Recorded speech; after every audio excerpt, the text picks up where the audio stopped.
Hello, everyone, and welcome back to the Awards Gambit.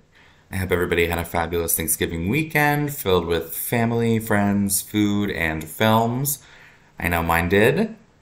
Today, I'll be doing my movie review for the film Saltburn. Saltburn is Oscar-winning writer-director Emerald Fennell's follow-up to 2020's Promising Young Woman, which is one of my favorite movies of the decade so far, and I have been waiting so long for this movie.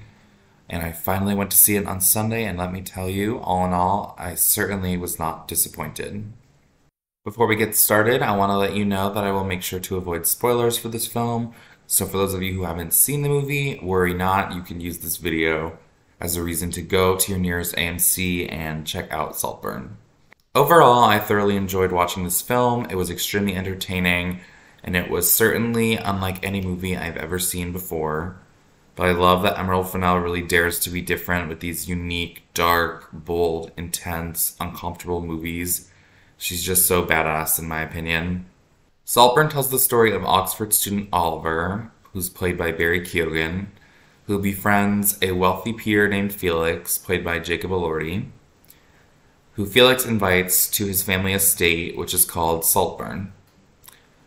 From what you can see in the trailer, what happens at Saltburn is that there's a lot of sex, drinking, drugs, partying going on, and let's just say that there are some dark and shady things going down at Saltburn.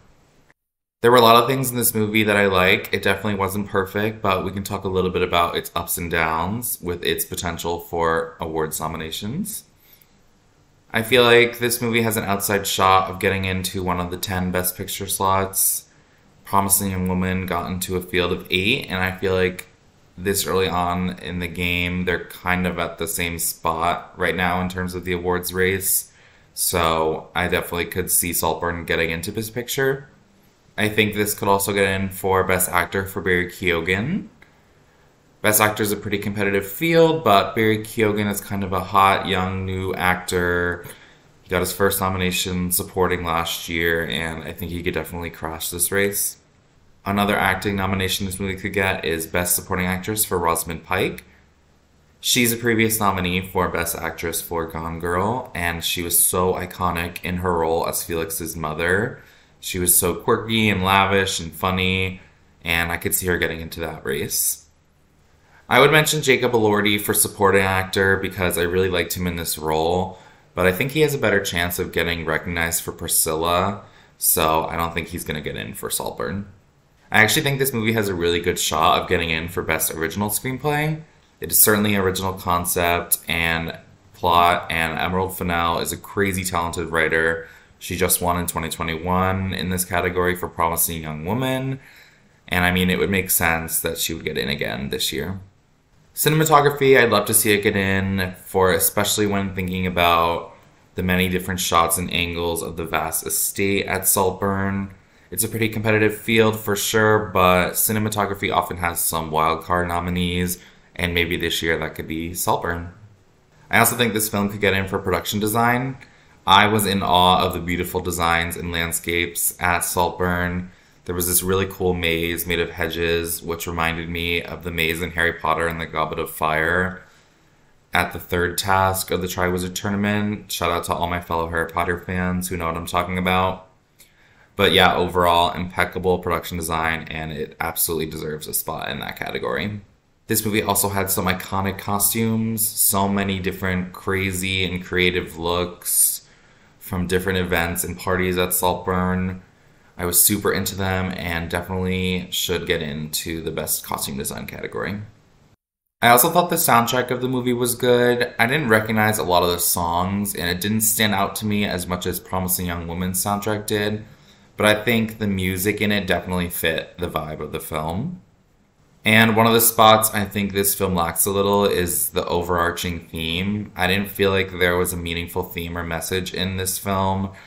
It had some things to say about insatiable desire and exploring the forbidden, but to me it didn't feel as important as Promising Young Woman's theme, which touched upon serious topics like toxic masculinity, misogyny, sexual assault, and grief.